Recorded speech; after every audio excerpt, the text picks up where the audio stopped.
I think most people will agree that the opening of a movie can either make or break the film. If it's too slow and boring, the audience can lose interest rather quickly. On the other hand, if it starts out too big and flashy, it can undermine the rest of the flick. So it can be rather difficult to hit the middle ground to keep things interesting for the viewer while still leaving enough up to the imagination to keep them hanging on. And there is no genre of media that relies on this more than horror. Horror stories often have thrilling plot twists, unexpected developments, and deep universes that leave the viewer terrified and begging for more. That's why it is so important to have a strong opener that keeps us hooked for the entire horrifying experience. But that has always made me wonder, what horror stories have had the best openers? Well, I've compiled a list of what I think are the top 10 horror openers of all time.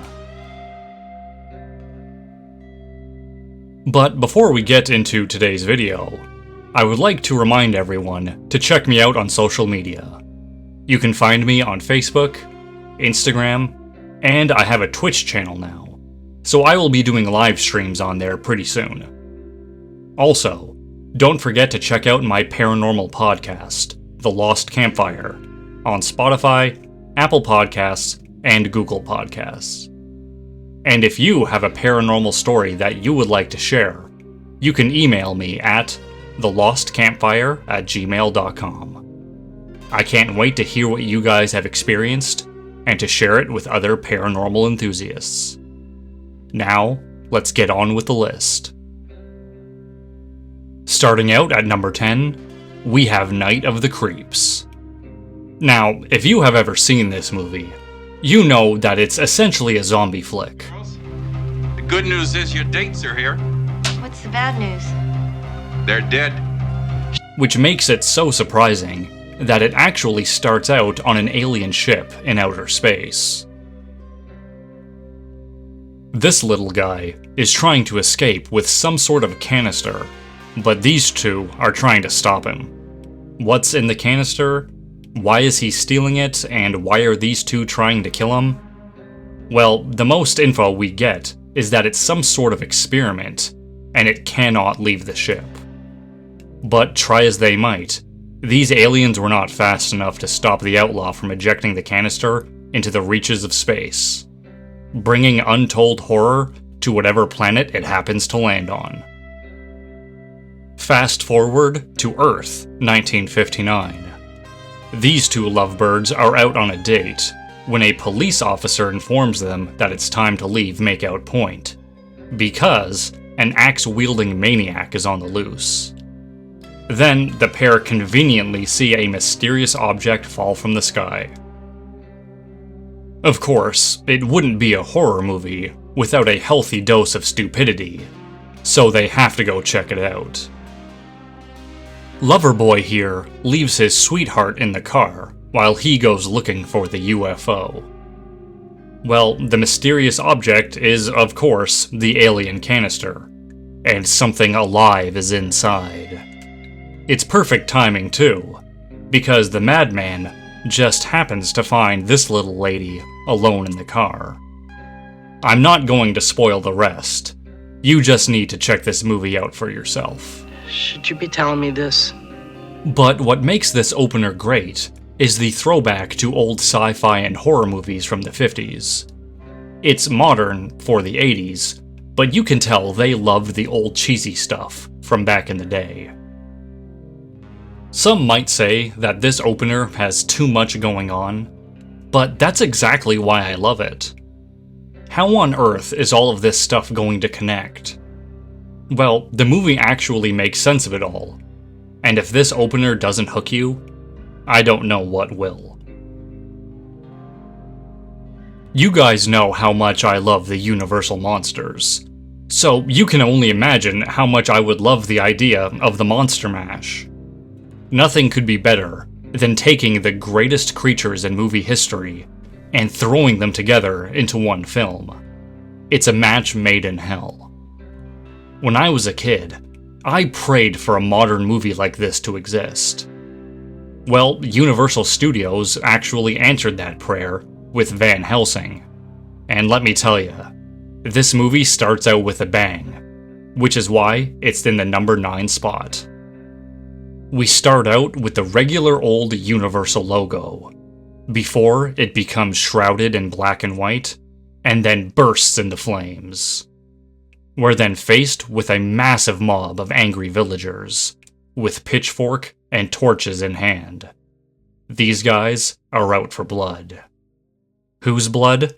Well, it's none other than the monster maker himself, Victor Frankenstein. It's alive! It's alive! Jeez, who knew that grave robbing and performing ungodly experiments on the dead would piss off so many people? Of course, this just happens to be the night he is bringing his monster to life. But we already know this story. It's alive, the monster runs loose, yada yada yada. But oh no, not with this movie. It turns out this cloaked figure has been funding Frankenstein's experiments from the very beginning. And who is this guy? Well, it's the one and only Count Dracula. Now that Frankenstein has been able to create life, Dracula is going to take over for his own nefarious purposes. But why do I love this opener? Well, probably because of the sheer spectacle of it all. The black and white look amazing. The laboratory is both crude and advanced looking. The look of the monster and Igor are fresh, but reminiscent of their roots. The angry villagers, you can tell they tried to do their best to make a big budget version of the original monster movies. And I can appreciate the hell out of that.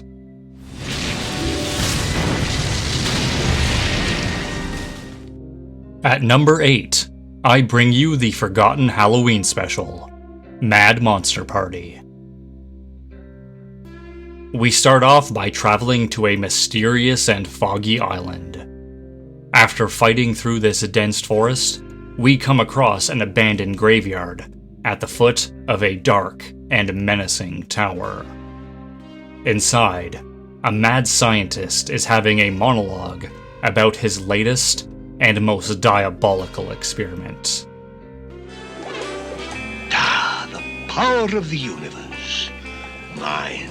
It must work. A test. I must test it. Who is this guy? Well, it's Baron von Frankenstein again. And after mastering the secrets of creation, he has dedicated his life to learning the secrets of destruction. And from the looks of it, he has done a damn good job uncovering those secrets. There are so many things that make this opener great, that it's hard to name just a few. But I will try. First off, I love stop-motion animation. When it's done correctly, it looks incredible. And I can appreciate the painstaking work that it takes to make all of this, and then to make it all come to life. Hell, even when it's not done the best, I still think it looks cool. Also, the music in this scene is surprisingly good.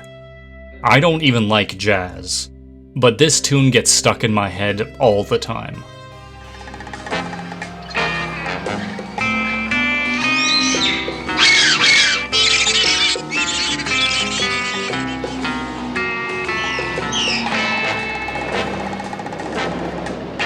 And if you think Dr. Frankenstein's voice sounded a little familiar, then you will be happy to know that Boris Karloff, the original Frankenstein monster, was hired to voice the Doctor. Now that is pure evil genius.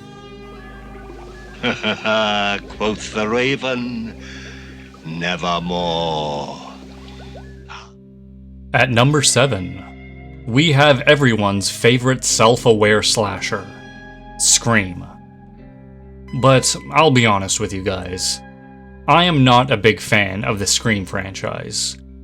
I always thought the meta, self-aware attitude they take was really pretentious and condescending.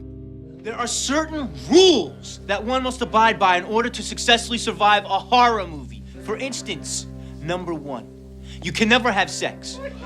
There's a formula to it. A very simple formula. Everybody's a suspect.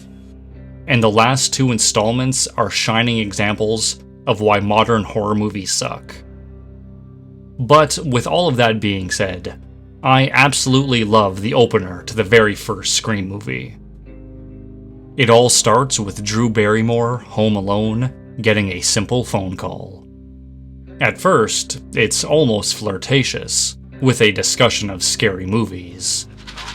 Well, I'm getting ready to watch a video. Really? What? Oh, just some scary movie. You like scary movies? Uh-huh. What's your favorite scary movie? I don't know. You have to have a favorite. What comes to mind? But the conversation quickly devolves into a creep harassing this poor girl. Why do you want to know my name? I want to know who I'm looking at. What did you say? Of course, she hangs up. But whoever is on the other end doesn't like that one bit. Listen, asshole! No, you listen, you little bitch. You hang up on me again, I'll gut you like a fish, understand? Yeah. She starts making idle threats. But it would seem that the mysterious phone caller was prepared for almost anything. Listen, I am 2 seconds away from calling the police. They'd never make it in time. We're out in the middle of nowhere. What do you want? To see what your insides look like. This verbal game of cat and mouse goes back and forth, with a horror trivia challenge. Name the killer in Halloween. No. Come on, it's your favorite scary movie, remember?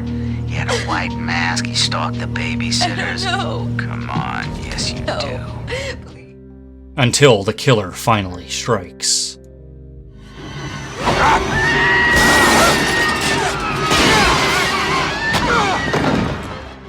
But wait, her parents are coming home. They are so close.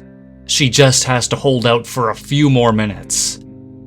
But the killer is not going to give up that easy. When I first saw this, I was expecting a cutaway to leave what happens to Drew in our imaginations. But oh no, they make this poor girl suffer right before our eyes. And they even display her mangled body for us and her parents. That is some sick and disturbing shit.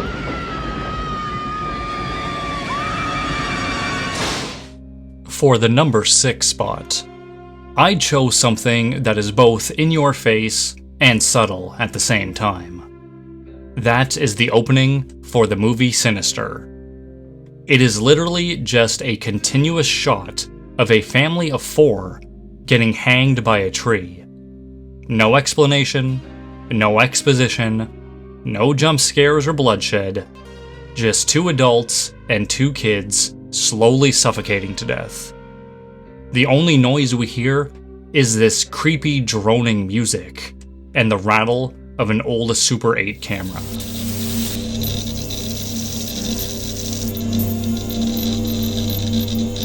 I remember the first time I watched this movie, and it legitimately disturbed me. And it still does after multiple rewatches. And that's not even considering all the other freaky shit that happens on later in the movie. So, I think it's safe to say that Sinister earned the number 6 spot on this list. At number 5, we have the opening to the original Dawn of the Dead from 1978. If there is one word to describe this opener, it would have to be chaos. It starts out at a news station, and all hell is breaking loose. The dead have started to rise, and no one knows what to do. These 2 morons are having a debate on the news, as if that's going to help anyone, and everyone else in the newsroom is starting to panic and freak out. It has become a madhouse. Citizens may no longer occupy private residences, no matter how safely protected or well-stocked. A dead body must be exterminated, either by destroying the brain or severing the brain from the rest of the body. Then, out of nowhere, we see a SWAT team raiding an apartment building. Bullets are flying, people are screaming, then this fucking lunatic just starts killing innocent people for fun.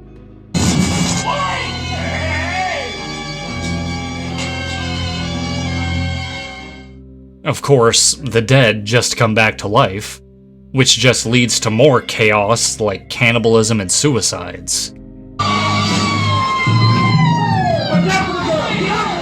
Holy hell, this movie just throws you in head first, and it doesn't care if you are ready for it or not. And I have to say, every time I watch it, it stresses me out.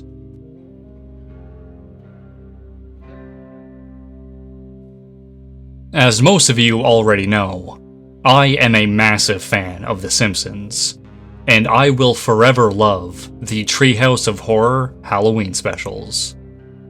Over the years, the intros to these episodes have always done something fun and spooky. One year, they spoofed Alfred Hitchcock. Another year, they ripped off the Night Gallery. Paintings. Lifeless images rendered in colorful goop. But at night, they take on a life of their own. They become portals to hell, so scary and horrible and gruesome that... Bart, you should warn people this episode is very frightening.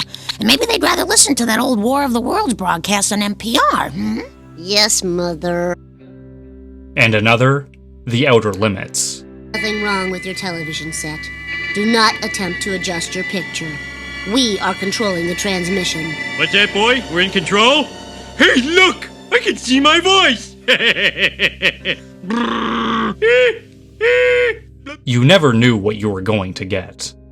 But for Treehouse of Horror 24, we got something extra special, which lands the number 4 spot on this list.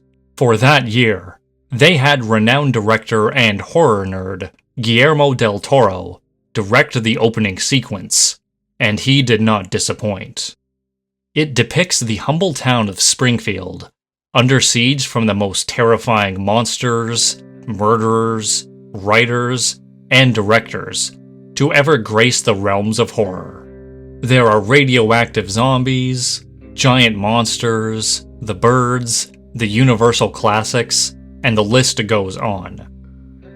Hell, just this one scene is a monster mash of epic proportions, and something I think most horror lovers would deeply appreciate. As I was working on this video, I actually went through this frame by frame, just to pick up on every reference they could jam in here. I should also mention that Del Toro is clearly a Simpsons fan as well, because there are dozens of classic Simpsons references in here too. The headless Jebediah Springfield statue is from Season 1, a noble spirit embiggens the smallest man, and the Lard Lad Donut mascot coming to life is from Season 7. This scene has paintings from Treehouse of Horror 1, 9, 13, and 19. And of course, it wouldn't be The Simpsons without Blinky the Fish showing up. There is even a Futurama reference. This is top tier stuff, but it really goes to show just how sad it is that the current Simpsons writers and directors can't put this kind of effort into their own episodes nowadays. For number 3, we have to go way back to one of the earliest horror movies ever made, Frankenstein. Obviously, everyone knows the story of Frankenstein by now, but I don't think many members of the modern audience have actually taken the time to sit down and watch it. We are first introduced to this fine gentleman, who gives us a warning that what we are about to see may shock and disturb us. Well, we've warned you. Ooh, I'm scared now. We are then faced with a funeral in a creepy and decrepit cemetery. As the funeral wraps up, the gravedigger fills in the hole and heads out for the night. But oh no, these two scumbags were waiting in the shadow the whole time. Of course, it's none other than Dr. Frankenstein and his hunchback assistant, Fritz. They were waiting for their chance to get the goodies inside that coffin. Then, after they are done defiling a grave, they head to the gallows to desecrate yet another corpse. Did I mention these two were scumbags? Of course, what makes this opener great has got to be the atmosphere. This handmade graveyard looks realistic, but also has a hint of fantasy to it. As an audience, it's almost like we're in a bad dream. I know by today's standards, this doesn't seem like much, but I can only imagine how shocking it must have been to see all of this kind of stuff back in the 1930s. Coming in at number 2, we have Friday the 13th Part 6, Jason Lives. You guys already knew that at least one Friday movie was going to end up on this list, and Part 6 by far has the best opener. It has been several years since Tommy Jarvis officially killed Jason in Part 4, the final chapter. Now he's back to destroy Jason's remains once and for all.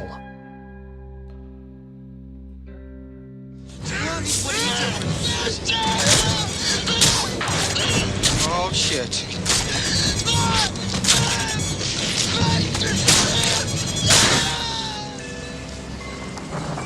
Yeah, fuck you, Jason. This obviously does not go as planned, and a stray lightning bolt resurrects Jason from his deathly sleep. Apparently the director of this movie took heavy inspiration from the Universal classics. And you know what? He did an amazing job. Jason coming back to life with electricity is just like Frankenstein. The haunting forest scenes remind us of the Wolfman. And this cemetery looks like it's right outside of Dracula's castle. The director also said that this opener was shot in a way that it can be enjoyed in both color and black and white. Now that is how you show love and respect to the classics.